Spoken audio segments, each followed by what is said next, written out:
Voulez-vous lever la main et dire « Ayez une pensée pour moi pendant que nous prions. Que Dieu vous bénisse. » C'est bien, voyez. Réfléchissez-y vraiment. Y a-t-il quelque chose dans la Bible que j'ignore? J'ai bien peur de me retrouver dans l'une de ces autres catégories. Peut-être que je me retrouverai avec les 70. Il y a simplement certaines choses que j'ai vraiment beaucoup de mal à comprendre. Comment Dieu ferait ces choses? Comment il pourrait être? Comment Jésus pourrait être le même? Le comment de ces choses? Je ne comprends pas cela. Je veux le comprendre. Je veux le croire. Et Dieu, viens au secours de mon incrédulité. Je veux faire partie de cela. Je veux être participant de la parole. Je la veux en moi. Si vous demeurez en moi et que mes paroles demeurent en vous, demandez ce que vous voudrez. Jean 15. Nous savons que c'est vrai.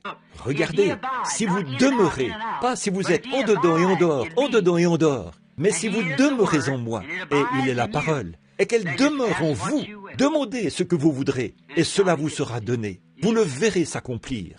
Celui qui reçoit mes paroles et qui croit à celui qui m'a envoyé est déjà passé de la mort à la vie. Mais pouvez-vous premièrement recevoir la parole? Pouvez-vous recevoir la parole? Toute la parole? Christ en entier?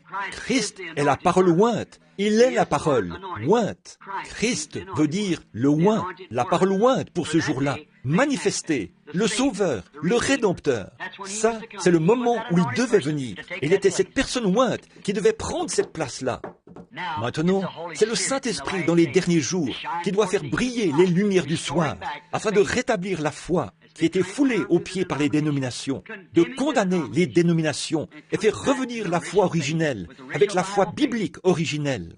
La Bible originelle, en croire chaque parole, ne rien ajouter pour lui faire dire ceci et cela. Dites-le simplement comme elle le dit. Et c'est comme ça qu'on veut la croire. Y a-t-il quelqu'un qui n'a pas encore levé la main? Quelqu'un qui voudrait lever la main pour dire « Oh Dieu, souviens-toi de moi. » Que Dieu vous bénisse, madame. Que Dieu vous bénisse, mademoiselle. Que Dieu vous bénisse. Et vous, très bien. Que Dieu vous bénisse, jeune homme. Que Dieu vous bénisse, ma sœur. Je le désire. Que Dieu vous bénisse, sœur, là, à ma droite. Qu'il vous bénisse, vous, à l'arrière. Je désire. Et que Dieu vous bénisse, jeune homme. Et vous ici, sœur. Vous, frère, de l'autre côté. Que le Seigneur vous bénisse. Que Dieu vous bénisse, vous, à l'arrière. Souviens-toi de moi, Seigneur. Maintenant, souvenez-vous, ce n'est pas vers moi que vous levez votre main. C'est vers lui, là, tout juste derrière moi. Le Seigneur voit votre main, même si, moi, je manque de la voir. Lui, il la voit. Il connaît votre cœur. Il sait ce qui vibre là. Il connaît votre objectif. Il sait quel est votre motif pour cet objectif. Que Dieu vous bénisse, frère. Quelqu'un d'autre. Je veux croire toute la parole. Que Dieu vous bénisse. Très bien. Que Dieu vous bénisse. Aide-moi, Seigneur. Aide-moi. Le Seigneur voit vos mains. Oui, monsieur. Voilà. C'est ça. Il y a des choses que je ne peux pas comprendre. Je ne veux pas être un incroyant. Même si je ne comprends pas ces choses, je veux y croire quand même. Je suis prêt à dire, Seigneur Dieu, me voici. Je veux croire. Viens au secours de mon incrédulité, Seigneur. Que Dieu soit avec vous. Que Dieu vous bénisse. Il y a beaucoup de mains levées. Et d'autres continuent de se lever. Vous dites, frère Branham, est-ce bien nécessaire? Levez la main une fois, en ayant un objectif juste et vrai. Et voyez quel est votre sentiment là-dessus. Vous avez témoigné qu'il y a un petit quelque chose dans votre vie. Vous savez, il y a un petit quelque chose. Vous ne voulez pas que ce soit là, mais ça se trouve là quand même. Vous vous demandez comment cela a pu se faire. Et Seigneur, garde-moi d'être un Judas. Garde-moi de suivre un message juste pour m'imaginer qu'un jour, peut-être, j'y décèlerai une petite faille. Oh Dieu, pas à moi, que je m'en tienne strictement à ta parole. Voyez? Ou peut-être suis-je un incroyant qui pense tout simplement, eh bien, pourquoi les autres ne disent-ils pas ces choses? Voyez? Je ne veux pas non plus être comme ça. Je veux être un croyant. Je le veux. Je vois la parole de Dieu de l'heure. Je vois Dieu dans cela. Et Seigneur, fais de moi une partie de cette parole. Fais de moi une partie de cela. Je veux en faire partie. Que le Seigneur vous bénisse. Maintenant, prions. Et vous tous, priez pour vous-même. Et je vais prier pour vous. Savez-vous qu'un jour, nous ne serons pas ensemble, ici peut-être, pendant quelque temps. Certains d'entre nous seront emportés et nous ne serons plus ensemble. Beaucoup d'entre nous ici certains d'entre nous prennent de l'âge. Certains d'entre nous ne savons pas. Même les jeunes meurent. On meurt à tout âge. Nous devons être séparés. Et cette chose doit être réglée. Vous ne pouvez pas y arriver comme ça, par hasard. Vous devez venir pendant que vous avez toute votre raison. Vous dites, eh bien, si je vois cela juste avant ma mort. Non, ne faites pas ça. Vous n'aurez peut-être même pas toute votre tête à ce moment-là. Vous serez peut-être tué dans un accident avant d'arriver chez vous. Vous mourrez peut-être d'une crise cardiaque. Nous ne savons pas ce qui va arriver. Dieu seul le sait. J'espère que ce ne sera pas le cas. Je vois les gens par la fenêtre, même là dehors, ils lèvent les mains. Voyez, oui, que Dieu vous bénisse. Je veux marcher droit. Je veux marcher droit. Et maintenant, mettons les choses en ordre. Maintenant même. Voilà, vous pouvez régler cela une fois pour toutes, si cela vient du fond de votre cœur. Si vous dites avec sincérité, Seigneur Jésus, quoi qu'il arrive, ou quoi que l'on dise, ta parole aura la première place dans ma vie. Je la veux dans ma vie. Tu es la parole. La Bible dit, et je crois que la Bible est la parole de Dieu. Et je sais que les credos et les dogmes qui ont été injectés ont créé un tas d'hypocrisie. Seigneur, purifie-moi de ce genre de choses-là et que je sois entier à toi. Je lève les mains vers toi, je lève mon cœur vers toi, ma voix vers toi, ma prière vers toi. Ô Dieu, sois miséricordieux envers moi. Et mes mains aussi sont levées, Seigneur. Purifie-moi, ô Seigneur, de toute incrédulité. Même s'il ne me donne peut-être pas la puissance de marcher comme Enoch, de ne pas avoir à mourir, de simplement faire une promenade en après-midi et rentrer à la maison avec lui. Cependant, ô Dieu, je crois vraiment que ça se produira, parce que je sais qu'il y aura un enlèvement au dernier jour et que l'œuvre sera abrégée. Et Père, c'est ce que dit notre calendrier. Encore 36 ans et l'œuvre sera terminée. Et tu viendras sûrement pendant cette période de temps-là. Sinon, nulle chair ne sera sauvée. Et les chronologistes et les gens qui font ce genre de recherche nous apprennent que nous sommes vraiment plus loin de beaucoup d'années. Et bon nombre d'années se sont déjà écoulées. Ils nous apprennent par leur calendrier que nous sommes bien plus loin que ça. Il ne nous reste peut-être que 15 ou 20 ans. Je ne sais pas, ô Père, mais je sais que, même d'après notre calendrier, nous y sommes presque. Je vois qu'il n'y a plus d'espoir, Seigneur.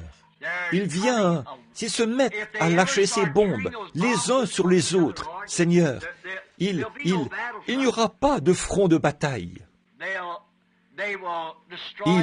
Ils se détruiront les uns les autres. Et Seigneur, c'est déjà là.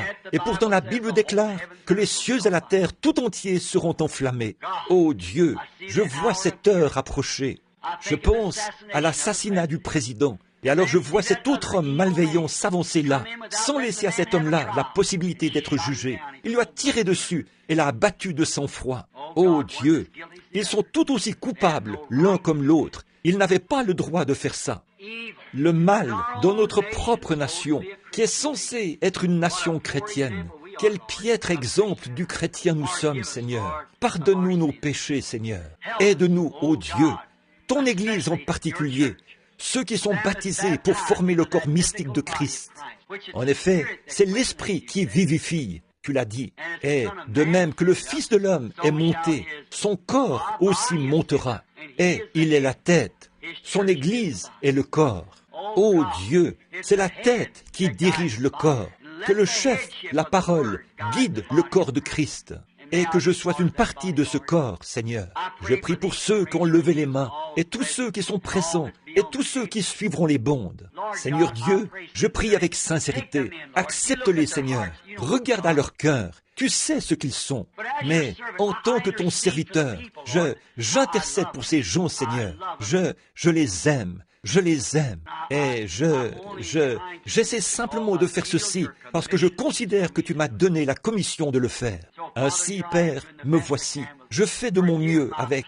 Pardonne mes faibles erreurs, Seigneur. Je te prie de bien vouloir m'accorder la force pour que je puisse rendre les choses plus claires pour les gens. Maintenant, sois avec nous dans ce tabernacle ce soir.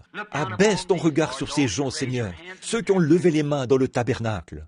Sonde-moi, ô Seigneur, et éprouve-moi. Et si en moi, il y a quelque chose qui ne va pas, Purifie-moi, Père, accorde-le. Purifie cette Église.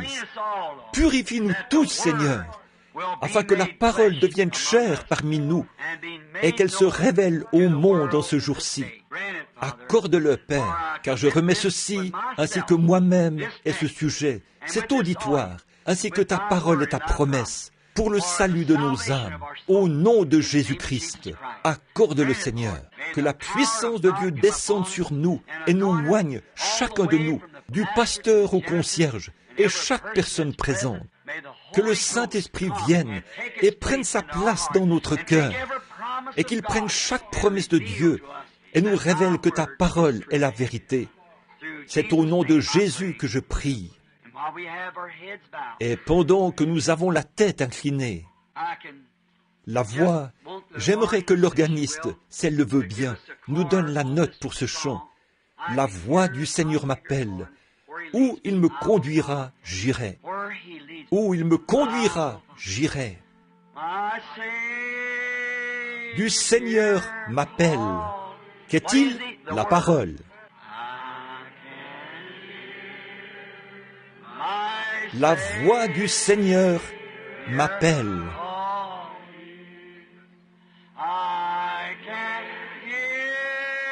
La voix du Seigneur m'appelle. Maintenant, rejetez vos dogmes et ces choses. Prends ta croix et viens. Celui qui ne se charge pas de sa croix et ne me suit pas n'est pas digne d'être appelé mon disciple. Où il me conduira? À la Bible, voilà où il te conduira. J'irai. Où il me conduira, j'irai.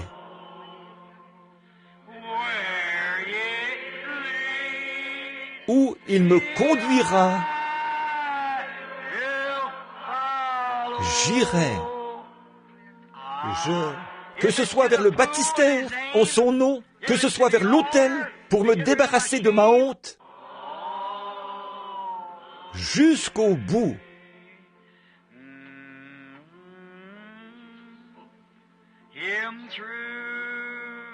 Lui, au jugement, c'est ça, à l'instant même. De quel côté êtes-vous? Que voyez-vous de votre reflet dans la Bible, le miroir de Dieu, si, en ce moment, je suis jugé par la parole? Je suivrai la parole, coûte que coûte.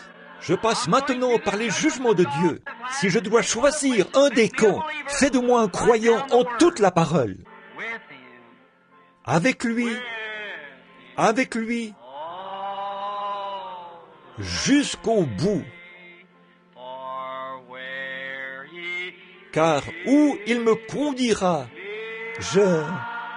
Eh bien, réfléchissez-y attentivement maintenant.